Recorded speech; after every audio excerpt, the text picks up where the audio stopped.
हे youngsters, welcome back. Last class में हमने crystal field theory के बारे में सीखा था। क्रिस्टल फील्ड थ्योरी के बारे में हमने सीखा कि क्रिस्टल फील्ड थ्योरी कहती है कि मेटल और लिगेंड के बीच में कोऑर्डिनेट बॉन्ड ना होकर के there are purely electrostatic forces of attraction, जिसमें कि आपका लिगेंड जो है वो एनायनिक पॉइंट चार्ज का काम करता है और मेटल जो है वो कैटायनिक पॉइंट चार्ज का काम करता है और न्यूट्रल मॉलिक्यूल्स जो है वो डाइपोल का काम करते हैं।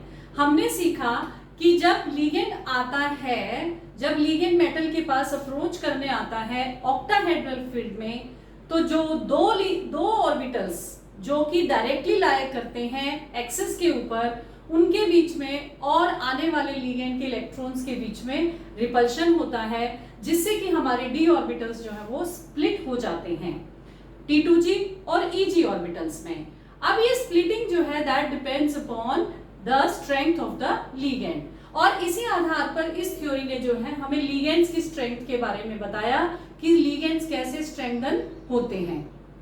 आफ्टर दैट वी डिस्कस्ड कि भाई टेट्राहेड्रल कॉम्प्लेक्सेस में कैसे जो है होता है, तो क्या टेट्राहेड्रल कॉम्प्लेक्स में इसका जस्ट ऑपोजिट हो जाता है, EG ऑर्बिटल्स नीचे एंड T2G ऑर्बिटल्स ऊपर होते हैं। टेट्राहेड्रल स्प्लिटिंग जो होती है that is always less than octahedral splitting, it is 4/9 of octahedral splitting. Now आज की क्लास में हम सीखेंगे कि जो हमारी क्रिस्टल फील्ड थ्योरी थी उसकी लिमिटेशंस क्या थी, and then will proceed with the very important and last topic of this chapter, that is bonding in metal carbonyls. So let us talk about what were the limitations of crystal field theory. तो बेटा limitation ये थी crystal field theory की, crystal field theory ने कहा कि point charges हैं, ligand जो है वो एनायनिक होते हैं और न्यूट्रल होते हैं। अब इसमें क्वेश्चन ये राइज होता है कि जो एनायनिक लिगेंड्स हैं, कायदे से उनकी स्ट्रेंथ जो है, जो फील्ड स्ट्रेंथ है वो ज्यादा होनी चाहिए और न्यूट्रल लिगेंड्स की फील्ड स्ट्रेंथ कम होनी चाहिए। लेकिन पता चला कि जो स्ट्रेंथ है वो, जब आपने सीरीज देखी स्पेक्ट्रोकेमिकल सीरीज, तो उसमें देखा कि जो स्ट्रेंथ है वो न्यूट्रल लिगेंड्स की ज्यादा है और एनायनिक लिगेंड्स की कम है। तो इस सवाल का जवाब जो है वो क्रिस्टल फील्ड थ्योरी नहीं दे पाई थी। इसके अलावा क्रिस्टल फील्ड थ्योरी जो है कोवेलेंट कैरेक्टर के बारे में भी बात नहीं कर रही है, and it is talking about only ionic behaviour of the ligands. So these were the two limitations of our crystal field theory. Now today we talk about bonding in metal carbonyls. अब ये क्या होता है बेटा, यहाँ पर एक special type की बॉन्डिंग होती है। यहाँ पर मेटल कार्बोनिल्स में एक स्पेशल टाइप की बॉन्डिंग होती है, उसके बारे में हम पढ़ेंगे। उससे पहले हम पढ़ेंगे मेटल कार्बोनिल्स होते क्या है और उनकी क्या क्या खास बातें हैं, जो इंपॉर्टेंट स्ट्रक्चर्स हैं वो क्या है उनके अंदर। तो मेटल कार्बोनिल्स की अगर हम बात करें तो ये होमोलेप्टिक लिगेंड्स होते हैं, जिसमें कि CO that is carbon monoxide जो है वो लिगेंड का काम करता है। These are homoleptic ligands. इनके अंदर जो मेटल की ऑक्सीडेशन स्टेट होती है that is always 0। Metal carbonyls में मेटल की ऑक्सीडेशन स्टेट जो है that is always 0। So there are a few examples of metal carbonyls, जैसे आपके सामने है NiCO4। अब इसमें कार्बोनिल है, दिस इज कार्बोनिल एंड निकल सेंट्रल एटम है, और इसकी शेप क्या होगी, देखो टेट्राहेड्रल शेप ये बनाएगा, निकल CO एंड CO, तो ये कैसी शेप बनाएगा, टेट्राहेड्रल। और एग्जांपल हमारे पास है जैसे FeCO5, ठीक है। अब ये एक कॉम्प्लेक्स है कार्बोनिल का, तो इसकी शेप क्या होगी, ट्राइगोनल बाइपिरामिडल। तो ट्राइगोनल बाइपिरामिडल शेप कैसे बनेगी, देखो ऐसे। तो इसमें 5 जो है CO लग जाएंगे यहाँ पर, और ये शेप हो जाएगी हमारी ट्राइगोनल बाइपिरामिडल शेप। एक और एग्जांपल है CrCO6, ठीक है। अब इसकी शेप बनेगी बेटा, 6 लिगेंड्स हैं तो ऑक्टाहेड्रल शेप हो जाएगी, तो Cr ऑक्टाहेड्रल शेप बना दीजिए इसकी, और 6 लिगेंड इसके ऊपर जो है वो लग जाएंगे। दीज आर 6 लिगेंड्स, ये देखो, ठीक है।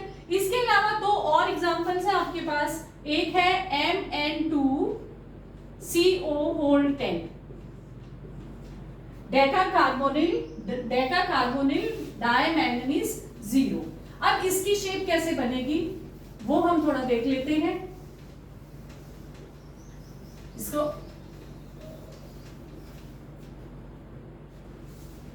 Mn2CO10 deca carbonyl di manganese 0 sorry deca carbonyl di manganese 0। तो इसका स्ट्रक्चर देखो कैसे बनेगा।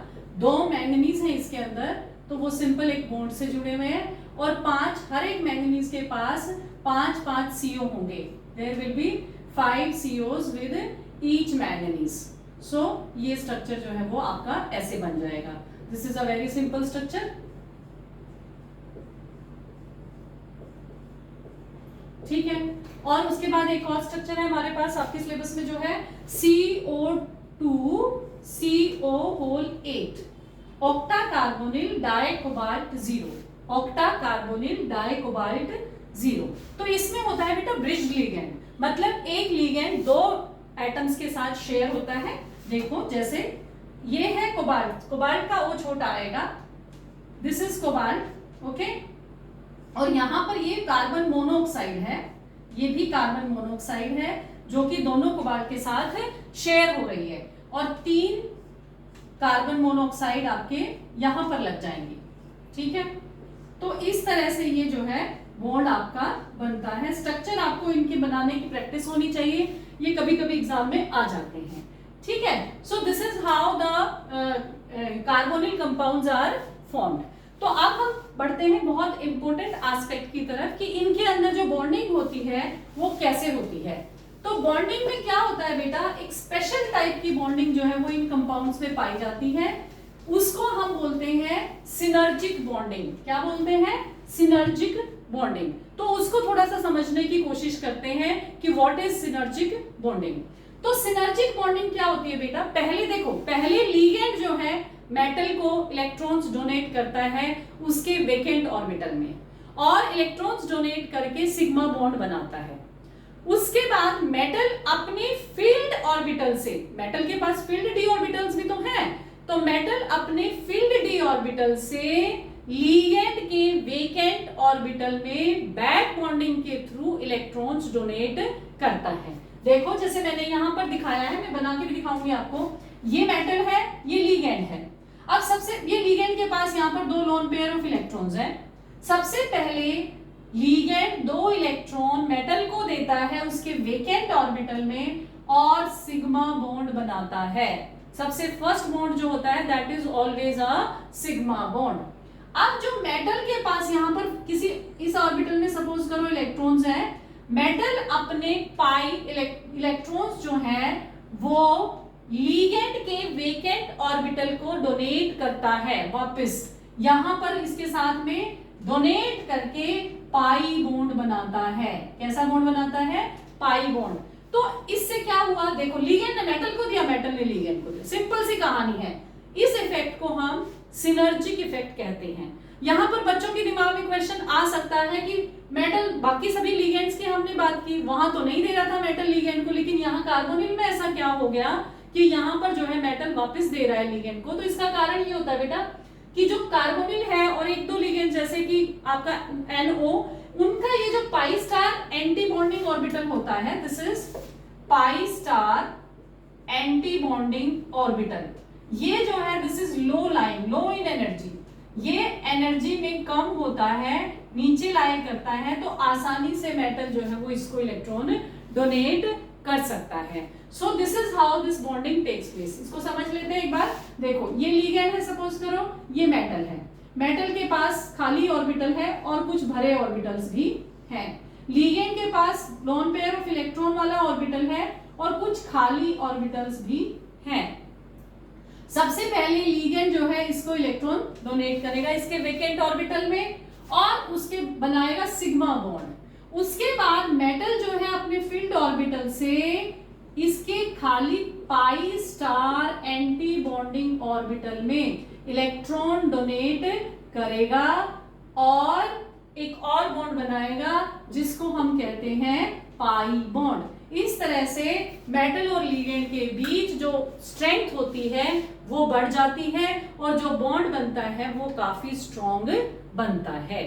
तो ये था आपका आज का topic, bonding in metal carbonyls. इसके अलावा बेटा हमारे कोऑर्डिनेशन कंपाउंड्स का जो है बहुत सारी जगह यूजेस भी हैं, जैसे एनालिटिकल केमिस्ट्री में रिसर्च के काम आते हैं, EDTA जो कॉम्प्लेक्स है हमारा वो काम आता है, मेटलर्जी में अगर हमें गोल्ड को सेपरेट करना है तो साइनाइड के साथ उसका जो है हम कॉम्बिनेशन बना करके कोऑर्डिनेट बॉन्ड बना के उसको सेपरेट कर सकते हैं। हमारे बायोलॉजिकल सिस्टम में कोऑर्डिनेशन कंपाउंड्स का बहुत बड़ा रोल है। आपको स्टार्टिंग में भी बताया था लेसन के कि विटामिन B12 के अंदर कोबाल्ट होता है, क्लोरोफिल में मैग्नीशियम का जो है कोऑर्डिनेशन कंपाउंड होता है, हमारे हीमोग्लोबिन में आयरन का कोऑर्डिनेशन कंपाउंड होता है। इसके अलावा बहुत सारी डिजीजेस के ट्रीटमेंट में जैसे सिस्प्लेटिन जो है वो आपके कैंसर की ट्रीटमेंट में काम आता है। ठीक है, इस तरह से हमारे कोऑर्डिनेशन कंपाउंड के बहुत सारे यूजेस भी हैं। तो ये आपका चैप्टर जो है कोऑर्डिनेशन कंपाउंड का खत्म हो गया है। कोई भी डाउट अगर आपको लगता है तो बेटा कमेंट सेक्शन में लिख करके जरूर बताइए, और आपको पढ़ाया हुआ कैसा लग रहा है ये भी बताइए। अगर आपको पढ़ाया हुआ पसंद आ रहा है तो चैनल को लाइक, शेयर एंड सब्सक्राइब करना ना भूलें। Thank you. Stay happy, stay healthy, stay focused, keep learning.